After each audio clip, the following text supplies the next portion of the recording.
Olá, sejam todos bem-vindos. O meu nome é Valderez. Eu faço parte da comunidade espírita Caminheiros do Amor, situada na Avenida Arnaldo Magnicaro, 1370, no bairro de Campo Grande, São Paulo. Estamos aqui na tarefa da divulgação da doutrina espírita e o tema dessa semana é o Livro dos Espíritos. Na Lei de Liberdade, hoje vamos falar sobre a liberdade do pensamento.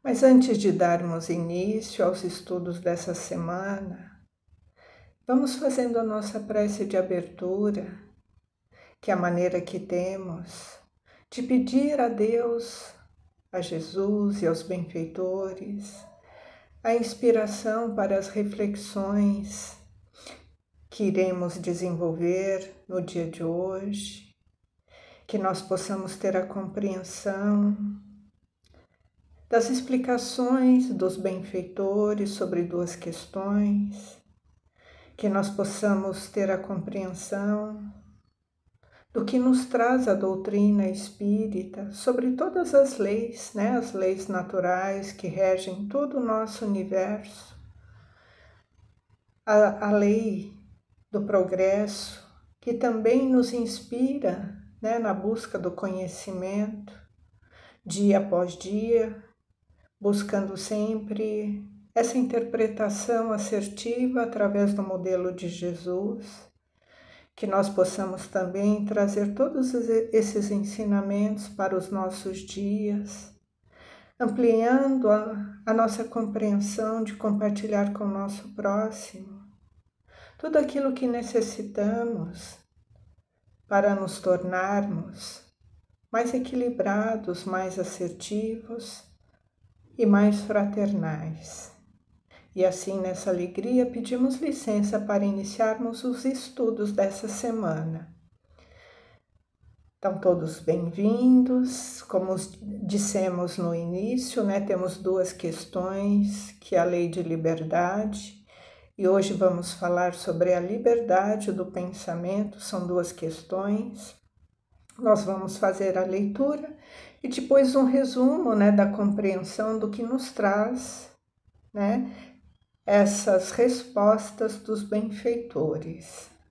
Então, na questão número 833, Kardec pergunta: há no homem qualquer coisa que escape a todo constrangimento e pela qual ele goze de uma liberdade absoluta? Então, aqui Kardec está perguntando, se tem alguma coisa onde o homem possa exercer a liberdade absoluta, E eles respondem: aonde que é que o homem pode gozar essa liberdade absoluta? Eles respondem: é pelo pensamento que o homem goza de uma liberdade sem limites, porque o pensamento não conhece entraves. Pode-se impedir a sua manifestação, mas não aniquilá-lo. Então, olha só a pergunta de Kardec, Qual é a posição no homem onde ele ocupa o maior grau de liberdade? E eles respondem que é no pensamento, que ninguém pode tolir o pensamento, Ele fala que esse movimento ele é natural. Ninguém pode aniquilar, ninguém pode impedir que uma pessoa pense, porque faz parte de uma lei natural. Deus nos ofertou essa condição do pensamento e ninguém retira de nós essa condição. A gente pode fazer os impeditivos, diante de alguma situação de que alguém se manifeste. Mas a gente não pode aniquilar a condição da pessoa de pensar. Então, essa é a primeira resposta. Nós vamos para a segunda e depois vamos fazer os comentários. A segunda questão, na 834, Kardec pergunta aos benfeitores: o homem é responsável pelo seu pensamento? E eles respondem: ele é responsável perante Deus. Só Deus, podendo conhecê-lo, pode condená-lo ou absolvê-lo segundo a sua justiça. Então, nós somos responsáveis perante Deus pelo nosso pensamento, porque esse pensamento ele é íntimo e ninguém conhece, a não ser que nós coloquemos ele em prática através de ações. O que nós estamos pensando, imaginando, só nós sabemos quais são as reais intenções daquilo que fazemos, mas Deus conhece. Somente Deus vai poder ter acesso ao que nós pensamos e só Ele vai absolver ou condenar, segundo a lei de justiça. Então, nós somos responsáveis, sim, nós somos diretamente responsáveis pelo que nós pensamos. Então, vamos lá, respondendo, então, assim, fazendo um comentário sobre essas duas questões, né, que é a liberdade do pensamento. Então, nós gozamos a liberdade absoluta, isso é individual, é intransferível para qualquer pessoa e cada um é responsável por aquilo que pensa. E só Deus que vai conhecer realmente de fato o que nós pensamos. E Ele que vai ter essa condição de julgar, né, segundo a sua lei de justiça, os nossos méritos e os nossos deméritos pelo ato do nosso pensar. Então, quando a gente examina essa questão, né, nós entendemos que o homem tem plena liberdade de pensar e de sentir. No entanto, mesmo que nada possa aniquilar essa condição, porque ela é dada por Deus, Deus tem diversos meios, né, de poder tolir essa nossa liberdade, muitas vezes pelo bem do próprio espírito. E aí a gente fica pensando, né, no caso que alguns espíritos têm algumas provas, né, que às vezes ele tem que passar na carne. Por exemplo, quando ele vem tolhido dessa condição do livre pensar, através de um rebaixamento cognitivo, né, de uma condição congênita, ele vem tolhido ali da condição do livre pensar, né? Congenitamente, ele vem ali com uma debilidade e o corpo ele não encontra ali essa condição de se expressar no nosso aparelho da carne, né? Então ele não consegue expressar essa ideia. E ele vai sofrendo com isso, né? Nesse silêncio interno que ele tem, com esse impedimento, né? Muitas vezes ele vem com esse entrave porque ele pode ter feito, né, um mau uso da sua condição de pensar. Então, muitas vezes, né, numa outra existência, um espírito, ele pode ter feito muitas arbitrariedades com essa condição de pensar, causando, né, dificuldades para outros, né, que comungaram com ele aquela existência. E aí a gente começa a refletir sobre a lei de justiça e não de punição, né? Porque Deus não pune, Deus na sua justiça, ele oferta, né, aquele espírito que burlou a lei, né, de justiça, da liberdade dessa justiça, e às vezes esse espírito ele é constrangido nessa condição, ele é limitado nessa condição do pensamento, né? E a gente pode pensar também o seguinte, tem muitas pessoas que têm a condição de pensar e muitas vezes eles não usam essa condição, né? E ficam ali protelando a condição de que poderiam ter a qualidade de passar bons conhecimentos, boas condições de desenvolvimento através daquilo que passam. E muitas vezes eles desencaminham, né, alguns nessa condição. Então fazem mau uso dessa condição também, né, que teriam de expor pensamentos construtivos, encaminhar pessoas em condições assertivas e usam mal a condição do pensamento, direcionando muitos, né, para aqueles que sofrem. sendo que poderiam usar esses pensamentos, essa condição para ajudar aqueles que sofrem, né? Despertando também, através desses pensamentos, desses conhecimentos, a condição de levar uma luz, né, e de felicidade para aqueles que estão ao seu redor. E muitas vezes se calam, né, nessa condição que trazem. Então, Deus é a perfeição.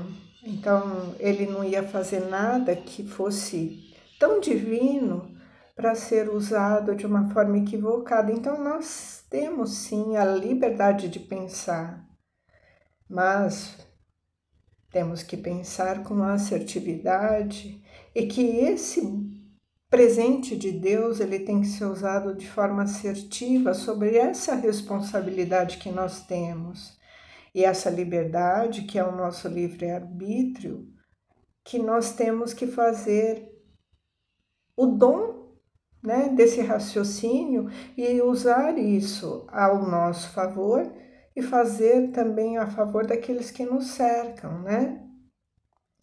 Então, quando nós usamos maus os nossos pensamentos, nós estamos negando, né? Toda essa lei de amor que Deus nos trouxe, que Jesus, né, veio nos falar com tão grandeza, né? Então, nós ficamos negando essa condição de usar bem os nossos pensamentos.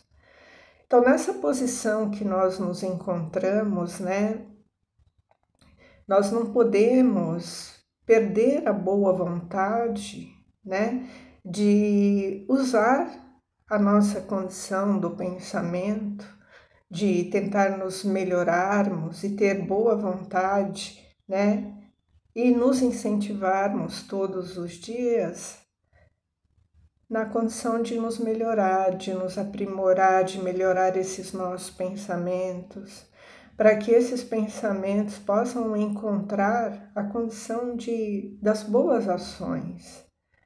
Então, se nós nos esforçarmos, né, para nos aperfeiçoarmos, né, nessa nossa condição de pensar, nós vamos encontrar sempre bons caminhos, bons motivos, para nos melhorarmos e para desenvolver essas habilidades dos bons pensamentos.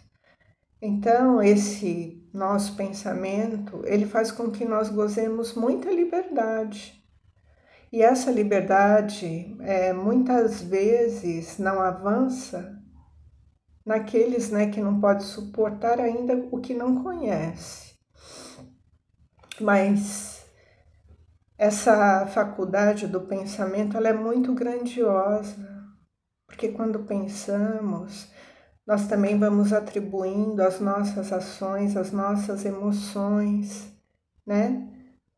E o nosso pensamento ele pode ser muito rico no sentido de nos favorecer ao nosso crescimento, ao bem, né? Então, o livre pensar ele tem que ter uma condução amorosa.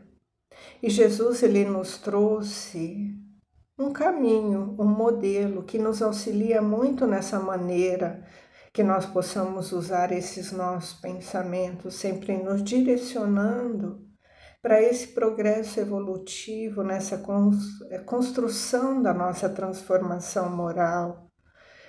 Então, nós hoje temos a condição de plantar o nosso futuro em relação a tudo aquilo que nós pensamos, tudo aquilo que nós projetamos para o nosso futuro, né, para a nossa vida futura. Porque quando chegarmos, né, na nossa morada verdadeira, né, no plano espiritual, nós mesmos, né, diante da nossa consciência, que é o próximo tema aqui do Livro dos Espíritos, né, a liberdade de consciência, esses pensamentos que nós vamos construindo dentro de nós, eles vão fazendo parte da nossa consciência íntima, né? Desse movimento que nós fazemos de construir a nossa vida íntima, a nossa vida interior. E quando nós chegarmos, né, na nossa casa primeira, nossa casa espiritual, nós vamos nos questionar, né, qual foi o uso que nós fizemos, né, da nossa maneira de pensar. Porque eu posso estar aqui do lado de um irmão, tratando ele com muita delicadeza, né, com aquela polidez social que nós costumamos ter, mas ao mesmo tempo tá do lado dele plasmando coisas assim deprimentes sobre ele, pensando numa condição que a gente acha que é o nosso veredicto, né? Nós fazemos muito pré-julgamento e o nosso pensamento ele vai buscando ali nos recônditos, né, da nossa intimidade, subterfúgio para aniquilar muitas personalidades, né, daquele que a gente está ali muitas vezes tratando com a polidez social, mas dentro de nós estamos ruminando coisas equivocadas sobre aquele irmão que está ao nosso lado. Vamos dar um exemplo, assim, só para a gente contextualizar o que estamos tentando dizer. Estamos ali do lado, né, só para exemplificar, de um colega de trabalho falando: nossa, mas o seu trabalho é muito bom, nossa, você está se mostrando uma pessoa muito engajada. E no nosso íntimo a gente está pensando coisas do tipo: eu preciso tomar cuidado com ele vai roubar a minha posição aqui no trabalho, eu vou ter que arrumar um jeito de minar o trabalho dele, né? De forma que ele não se destaque mais do que eu. Então, olha só o pensamento, em um pequeno exemplo que a gente dá, como que pode ser realmente o que a gente está plasmando, irradiando e arquitetando na nossa mente em relação daquele que está ao nosso lado. Que muitas vezes a gente está ali naquele nosso ego camuflado, né, passando verniz social, mostrando que nós somos muito bons colegas de trabalho, quando na verdade ali a gente está ruminando dentro de nós uma forma de aniquilar aquele que parece ser um concorrente potencial para nos prejudicar. Então, esse pensamento é íntimo, ninguém sabe, ninguém a não ser Deus. E cabe a Ele, né, a corrigir futuramente, se porventura nós colocarmos em prática todo esse pensamento, colocar ele em ação para prejudicar alguém, alguma situação, alguma instituição. Então, perante a sociedade, nós não estamos ali sendo incriminado, né? Vamos dizer assim, não estamos sendo julgados perante a sociedade, porque a sociedade não conhece o meu pensamento, nem aquele meu colega de trabalho também não conhece o meu pensamento, mas Deus conhece, né? Nós estamos sendo filmados por Deus o tempo todo, né? Existe até essa brincadeira, porque Ele conhece os nossos pensamentos mais íntimos e Ele sabe quais são as nossas verdadeiras intenções, né? Por isso que nós precisamos, né, vigiar e orar. E esse vigiar e orar não é vigiar o vizinho, o colega de trabalho, é nos vigiarmos. Vigiar os nossos pensamentos, esses pensamentos que são disfuncionais, que vão provocando em nós, né, no nosso espírito, a contaminação e a dificuldade que nós vamos nos envolvendo, porque à medida que nós vamos pensando coisas maléficas, coisas equivocadas, nós vamos atraindo para nós pensamentos semelhantes, daqueles que vibram ali na mesma intensidade, nos mesmos objetivos. Então, o pensamento ele é uma ferramenta muito poderosa, né? principalmente daqueles irmãos desencarnados que estão numa condição de pensamentos difíceis também, assim como os nossos pensamentos difíceis. E isso vai contaminando e rebaixando as nossas vibrações. Por isso que muitas vezes vamos impregnando dentro de nós, né? Muitas moléstias vamos somando em nosso corpo, somatizando. Muitas sequelas, né, em decorrência daquilo que pensamos, né? Ficamos ali ruminando, planejando, arquitetando, né? Perdendo a nossa energia em coisas deficitárias. Então, sim, nós temos a liberdade de pensar, mas temos que escolher o que pensamos, porque esses pensamentos, eles vão influenciar todo o nosso entorno e toda a nossa vida futura. Então, que nós possamos escolher, né, como que queremos estar hoje, amanhã e sempre, através da imortalidade. Que assim seja, graças a Deus, graças a Jesus.